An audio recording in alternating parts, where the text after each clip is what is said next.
Hi, it's Ryan. I'm back. I got another update for you. I'm watching CTV National News right now. That's what you hear in the background. I don't usually do this, but I have to at this point. I'm watching a news report of what happened when the violence first started, and I'm watching all these guys in these black hoodies and and and and doing all this stuff. And I mean, they were attacking businesses with people, employees still in them. You saw employees being escorted out by police and being put in peril. And I mean, these people in these black clothes to hide their identities and to make them anonymous.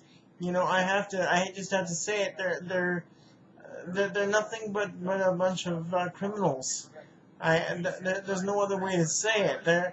If it had been anybody else on any other day, I mean, I we would see them in I think a different context. I mean, it's thievery. People are smashing windows and they're grabbing what they want. And so, like I said in my previous cast of a few minutes ago, legitimate protesters with legitimate concerns that they want to have voiced and heard by politicians are being drowned out by this stuff. I mean, it's not the business owners that are doing any evil to the world. They are trying to earn a living, and this is not the way it should be.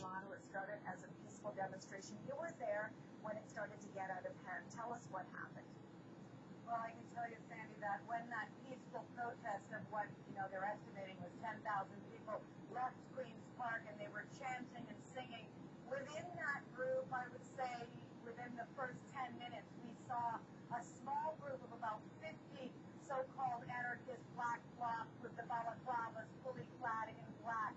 We then watched as they moved down Queen Street. Out of every little alleyway, we could see larger groups of these black blocs joining that original 30 and I'm infiltrating. watching this, and as the reporter just said, there were thousands of people that participated in the peaceful protest, got their word out, and then you had these black rock people, I guess they're called, and it's basically a mob, and they did all this damage, and and there's no politics behind it.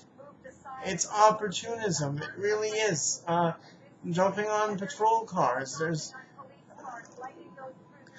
This is why maybe our leaders are so isolated from the people, is because they're not safe to come out and be faced with this. For anyone who wonders why we can't have a dialogue, for anyone who feels disenfranchised within the democratic process, I point you to Toronto 2010. That's exactly what this is. This is why it's so important that you get out to vote. And voting is not just your say. It's one say that you have. You also have the responsibility afterwards to hold the leaders' feet to the fire, as it were, and to hold them accountable after the election. But this is not holding anybody to account, folks. This is flying in the face of everything that is democratic. This is compromising the safety of innocent people. And I think that perhaps the summit should not have been held in Toronto, but that in no way negates the responsibility of these so-called Black Rock people in what they did, because what they did is completely wrong. Here again, there's a business under the gun from these people. That's not the way it should be. This is why, for anyone who would argue we don't need police, this is why we need police.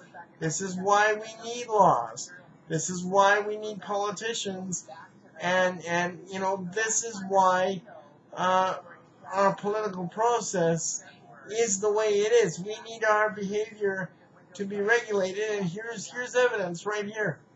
So I'm not sure how far close to my 10-minute time limit I am. So I'm going to say bye for now. I'm going to come back in a few minutes, and I'm going to have a bit more to say because I do have a bit more to say. See you soon. Bye-bye, and be safe.